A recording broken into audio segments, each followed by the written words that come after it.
All right, so this is the nephew of Uncle Sam back to talk with you about running the table, because it is a potentiality. It is real. Obviously, as the shots get harder, it takes more and more effort to get where you have to be, and you have to be more and more precise. But let's go through a table full of pool balls, okay? Billiards of some kind or other. Somebody's going to tell me that I'm not calling it the right name. Let's not get into that, okay? We're having fun. So this is the pool table, and Uncle Sam wants to go all red, and we want to run the table. And so I have worked out every one of the Senate cases that I think are in play. Some of you are going to tell me that there are others in play, or that these are not in play, or that these are so obvious that we shouldn't be talking about them. Play with it, okay? Play with it. I'm not the ultimate answer. This is just my input. So I scaled them according to how obvious and easy it ought to be to follow through. So let's treat this as though we're breaking, we drop a ball, and we're moving on. So the first ball to drop is Tennessee. I think Marsha Blackburn has pulled out, it looks like she's pulled out a 9-point lead over Bredesen. This is a Bob Corker fill-in, a Republican fill-in in a Republican state that went for Trump. It was touch and go for a long time. Some of you, and let me clear this up, okay? I had a bunch of people in this last time say, well, what are you doing? What are you doing using those poles? Those are no good. They're all specious poles. And the person maybe not knew what specious was. That means unauthorized or not viable or out of the line, okay? Yeah, you got these specious poles, these unauthoritative poles. We know what the poles will do. Why are you using them? Let me tell you why I'm using them, okay? Because that's what's here, number one. And number two, these poles are, let's say they're all wrong. They are proportionally wrong, okay? Just as the Hillary and Trump case was wrong, but it was proportionately wrong. What do I mean by that? Well, the states that went obviously to Trump, the polls showed he was going to obviously win. The states that show he likely to win, he likely won. He did win. The states that showed that were in doubt, he won 75 or 80% of those, and he won a couple of states that 2 or 3 or 4 that he was not supposed to win, but they were close. That's the deal. They were close, and that's the way the polls showed them. So what we get out of these polls is not who wins. Get over it. First of all, they're polls. They're plus or minus 4%, depending on the size of the sampling. And number one. Number two, it's a running margin. Number three, it is a sample that's taken weeks ahead of time. And most of these guys, both Real Clear Politics and 538, yes, I know, they're liberals, and they won't give you accurate information, but I can interpolate, okay? I can do that. Let me show you how I do it. So these polls that are close, I'll ignore the phone.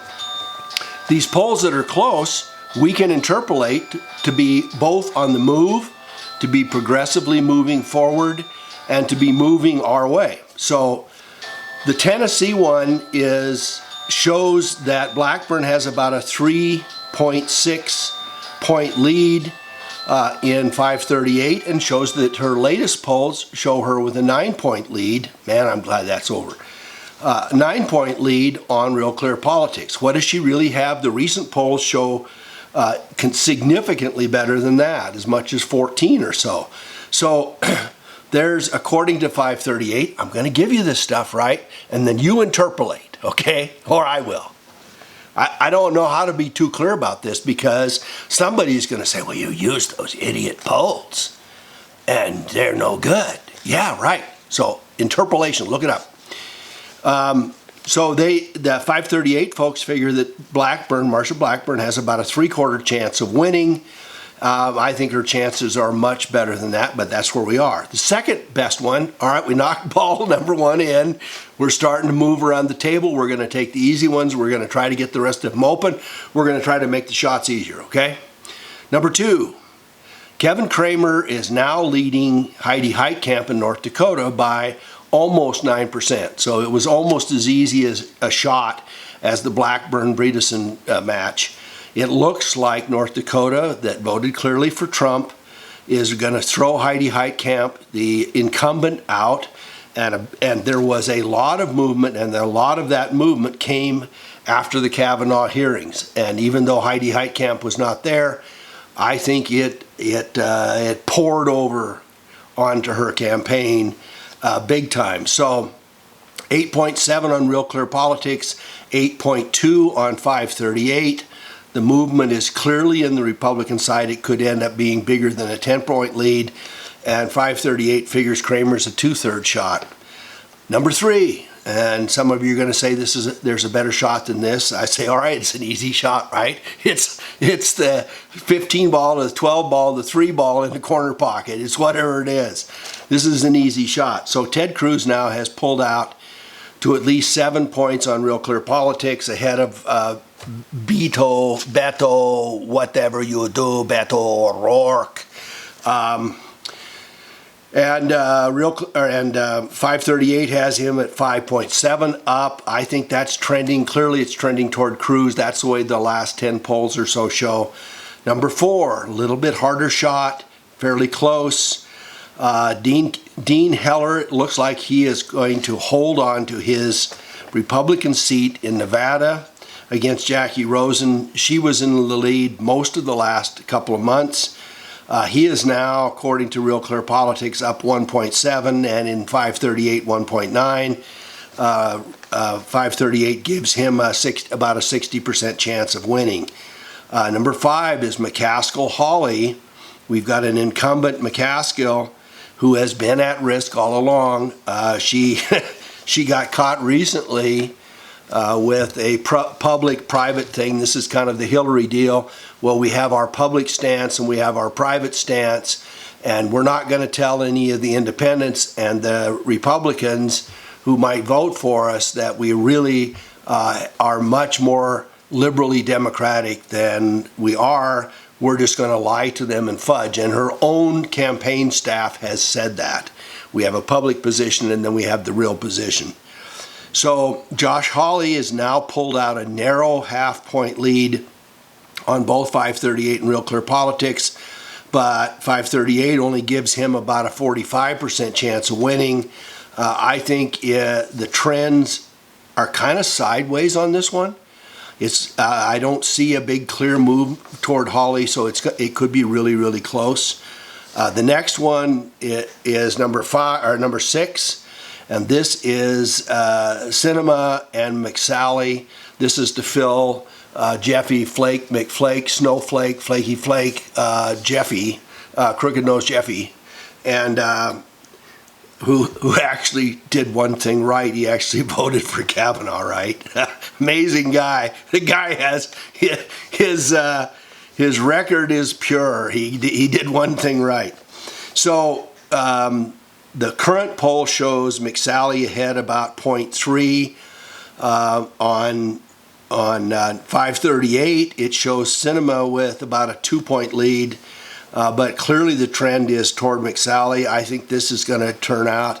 And there's lots of stuff about Sinema, statements that she made, the same kind of thing McCaskill did, right? She's in Texas and she calls her Arizona family a bunch of voters, a bunch of derelicts, basically. She says that they're the what does she call it? The meth lab. Yeah, all of these states are basically democratic laboratories, and Arizona is the meth lab. If that one gets out, I think it's all done. Number 7 is Scott versus Nelson in Florida, and It has settled out at 0 on Real Clear Politics. 538 still shows Nelson ahead by about 1.5 points. They give Nelson about a 60% chance, a 55 or 60% chance of winning. Again, the trend is towards Scott. I think it's pretty clear that if the trend stays the way it is, Scott wins. The next harder one is number 8 is Indiana. That's Donnelly, the incumbent, against Mike Braun. There's 3 points there. 538 gives Donnelly about an 80% chance of carrying Indiana and holding his incumbent seat. Again, the polls on that one are kind of flat. They're not moving a lot. They may be 3 or 4 points off. There is typically an understatement, and if that's the case, it could be really close. But if they're within 4 points, Braun could easily win this one. Number 9 is Tester versus Rosendale. That's in Montana. The polls are old. They are a month old. There's nothing new. It has been 3 points up for Tester for months, 3 to 5 points. I think it's clear that Rosendale is moving up.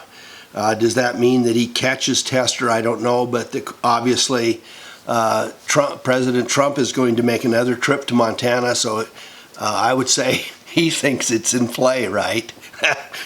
I trust that the president probably has a poll. Hang on just a second. I can't stand this.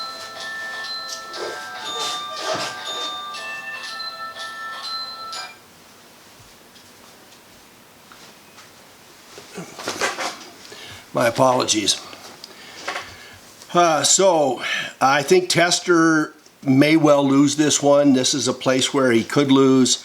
I think Trump won by 15 or 20 points in Montana. If Rosendale has if there's any tail there for Rosendale to hang on to, that's a fairly good one. Number 10, and this one, a lot of people would say this one's out of reach. This is Menendez, the incumbent Democrat, New Jersey. Robert Menendez against Bob Huggan. I'm guessing it's Huggan. They're showing about 6 points on Real Clear Politics and almost 8 points on 538. They're showing something in the order of a 90% chance that Menendez holds onto the seat on 538. The polls don't seem to be moving, but there are internal polls. I think Huggan did a poll recently that shows them even if it's anywhere close, if it's got to be closer than I think than that 6 or 7%. But if it gets down to 4 or 5%, it's a horse race, and Menendez could go down flaming. Number 11, some of you were interested. This is Joe Manchin, again the incumbent Democrat, West Virginia, against Patrick Morrisey. There are old polls that show somewhere between 9 and 9.5%. There's clearly movement, and there are, again, internal polls showing, and Republican polls showing them pulling even. 538 gives about a 90% chance for Manchin to win. I don't think it's 90%. It may be 55 or 60. Here I am predicting against 538. You guys got to come through. All right, number 12 is Minnesota. This again would seem like one that's out of the reach. It's somewhere between 8 and 9.5% showing. It's Tina Smith in Minnesota. It's the second position there. The first position, of course, is Klobuchar, Amy Klobuchar, and I think that one's probably out of reach. But the Smith-Housley one may well not be. And again, it's hard to tell what the movement is. If there's any movement in Minnesota, that one gets close. 13 is Wisconsin, and it's Buchmeier. Did I get it right this time? The Republican running against incumbent Baldwin, Tammy Baldwin. They're showing a 3% chance for Buchmeier to catch her. It's about 10%. Again, the polls are hard to tell, but this was a competitive race with Trump, and Trump actually pulled this one out. So That one could go. I don't know whether there are regular planned Trump trips. That one might tell you something about what they think. We're getting into the harder balls now, right? These are the double bankers, the triple bankers, the full length of the table. These are out of my league, okay? Just to be clear about this. This is beyond my capacity. Ohio is Sherrod Brown, and he appears to be up 16 against Jim Renacci. And they're somewhere between 13 and 16 points out. It's hard to tell. I don't know that Renacci is making a move. It's hard to tell. 15 is Bob Casey, the Democrat incumbent in Pennsylvania, versus Lou Barletta. That's 16%. That's about a 2% chance, according to 538. But again, there is some movement. And the 16th one, this is where you put the pool ball in, the cue ball in, right? After you've cleared the table, you just go ahead and toss the cue ball in, and this is number 16. So this one should be, if the other 15 come in, then this one goes. This one makes, all right? And this is Debbie Stabenow. A couple people said, don't forget Michigan.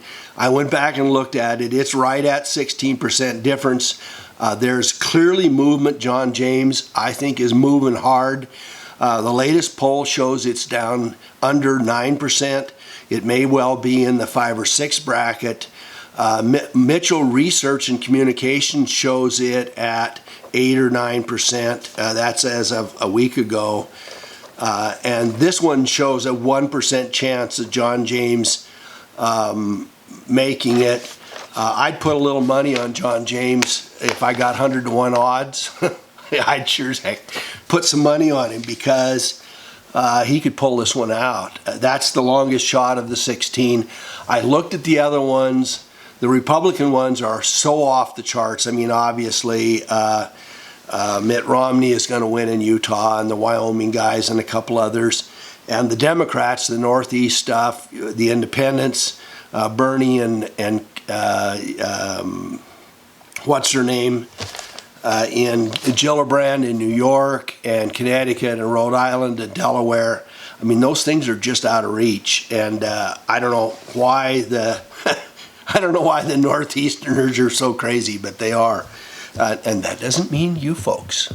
There obviously are people, very bright people, but as a bulk, when you get 60 or 70% of the people that vote for crazy people that say believe somebody when they haven't even heard them, and they go with that, I would say that they've got a loose marble somewhere. That's what I would say.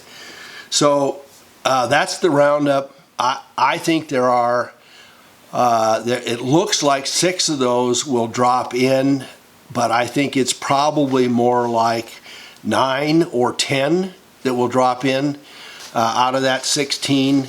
I wouldn't be, unless there's a big change in the next 3 weeks, that change could go either way. I mean, if we get the FISA stuff loosened up and it actually comes out, they have a hearing where they actually prove that these guys were doing crazy, evil stuff. If there's any disclosure about Feinstein and nobody will back it, any of those kinds of things could shake this and move this substantially. Excuse me. And but I think as the trends are looking right now, there are at least 7 or 8 that are going to flip, and maybe as many as 12. And it could be all 16 of them if there is a big shift, and it would take a big shift. Remember, when you're 16 points down, it only takes 8 points to move it. It doesn't take 16 points to move it. It only takes 8.1 to flip it. So if you take these polls, you get as far up as Minnesota with Tina Smith. She's only got a 47% positive. That's the positive vote. What that tells me is that half the people are not convinced on the face of it when called. They're not convinced that she is going to win.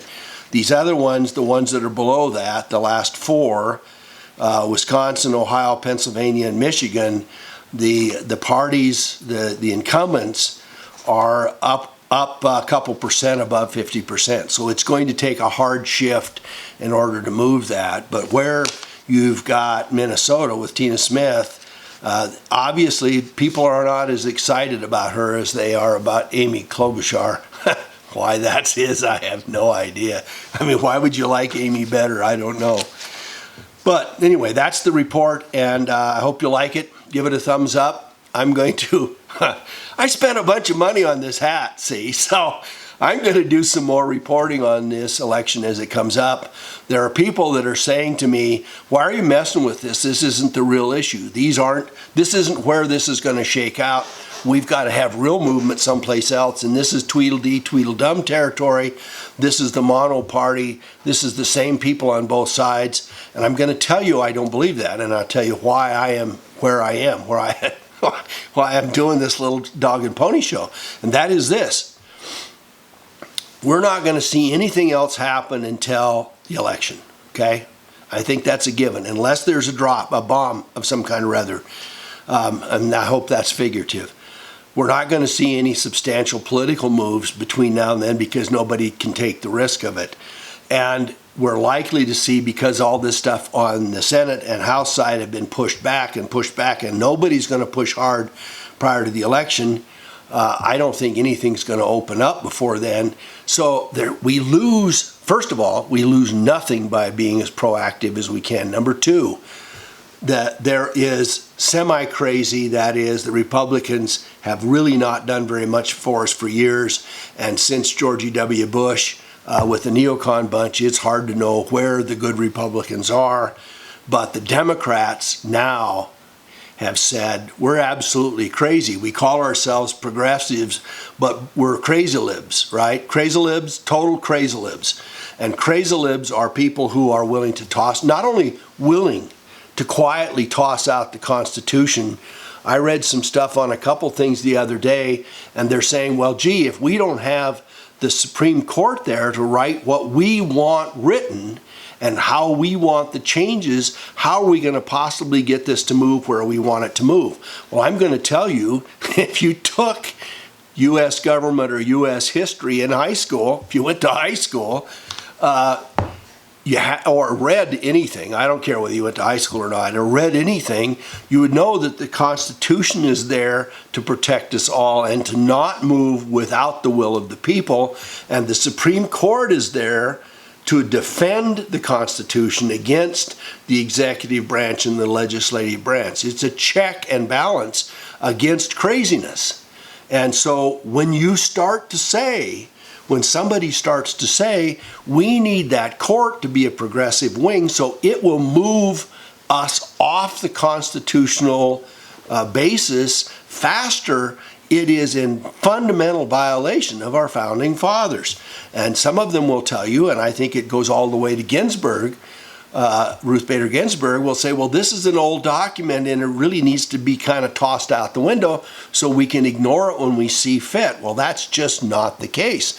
And you and I, the little people that are out in the hinterland, all over this country, in every corner of this country, our only protection is that Constitution. And our Constitution only protects us as long as the court says, yes, that is the protection that you have to have. And we will not allow anybody to violate your fundamental rights. Now, they're doing enough of it already, but if we don't hold steady there is no Constitution. If there's no Supreme Court, there is no Constitution. And a Supreme Court that will write the rules as they go, that will progressively disembowel the Constitution as it sees fit, because it sees public movement that needs to happen in some different direction. Once that happens, all bets are off, because there are no fundamental rights. And the only way that you and I are supposed to be giving up or modifying our fundamental rights is if the House and the Senate both pass it by, 2/3 and 3/4 of the states pass it. Without that, we should not have it pulled out from under us. That's why the Constitution is there. That's why there are not to be amendments unless it goes through the proper channels, which allows you and me to go to our local legislature, our state legislature, and say, if you pass this, you're in deep trouble. The pitchforks and the tar come out. and we'll be plucking some ducks for you too, and we'll see that you run out of town. So those are the protections we have, and with those progressives pushing on destroying our Constitution because it fits their agenda, and they want the 5 or 6 or 7 majority in the Supreme Court that will simply pass it over the bodies of 50 states and the legislature, 435 or 438 congressmen and 100 senators. They'll simply pass it over the top of them. It's crazy stuff. So we need to have the dam, the barrier protected. And at least at this point, the Republicans are the ones that are promising this. They're going to protect the barrier. Once the election's over, then Trump has to move. And I'm going to say to you, all this Q business and the rest of that, if there isn't movement between November 6th and the first of the year, a few days in after inauguration of the first of the year, if there isn't, then we the people need to take a different tack. That's all.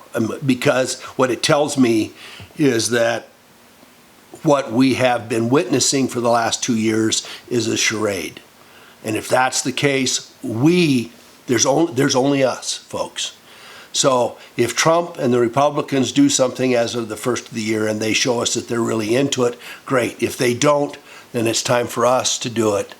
And we are entitled to do so when our government fails us. But I'm here, my purpose, my promotion, my being proactive about this election is to put the best face on it we can and give it the best opportunity we can to have a peaceful resolution of our constitutional rights and of our government, and a turnaround and a more conservative approach to it.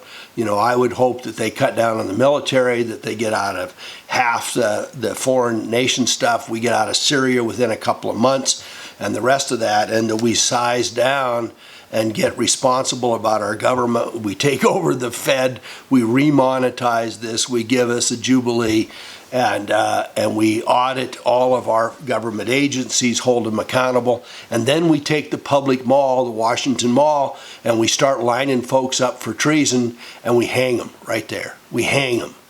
And in my dark days, I've even proposed that we hang a few of them, march them all back to jail, bring them out in the morning, draw a lottery, and hang a few and make them wait, and make them wait, and make them wait, and make them wait. And if it took 4 or 5 years to take care of them all, and they got to walk out and watch the hangings every day, some of them would volunteer after a while. And it would be a great spectacle, and it's the kind of thing we have to see. I know some of you are going to say, man, you're too grisly about this, but let me tell you, when treason has existed and sedition has existed for 100+ years, for at least 120 years, and perhaps since the founding fathers, and we have it openly going on inside the FBI and the CIA and the NSA and the internal workings of the administration, and there are people capitulating and doing devious things in Congress, dealing with the Chinese, dealing with the Russians, handing the Yuan brothers and the rest of that our own internal stuff. When that's going on, people need to hang. And somebody needs to do it in a way that for the next 100 years, because it's in the history books, when a person gets into that position, he says, you know, I still remember those guys hanging. I still remember seeing those guys hanging in the Washington Mall with 100,000 people watching on. And I don't want to be that person. That's where we need to have them be. So we've gotten more and more civil about the death penalty, and we are to the point where we can't be more civil about it. We need to make an example of these people, because treason is the kind of crime that demands that people be aware of what they're doing when they step on our toes in a nationwide way. Thanks so much for watching. I have gone off on the end, but it's how I feel. And we need to move ahead. If they don't do it for us, if they don't do it now, we need to start getting active. And I'm not recommending a revolution yet. Just in case somebody wants to come after me, I'm not recommending it. And in the meantime, vote. I want you to vote. Please vote. Get yourself in there and vote, and make sure that you do it and drag everybody you know to vote.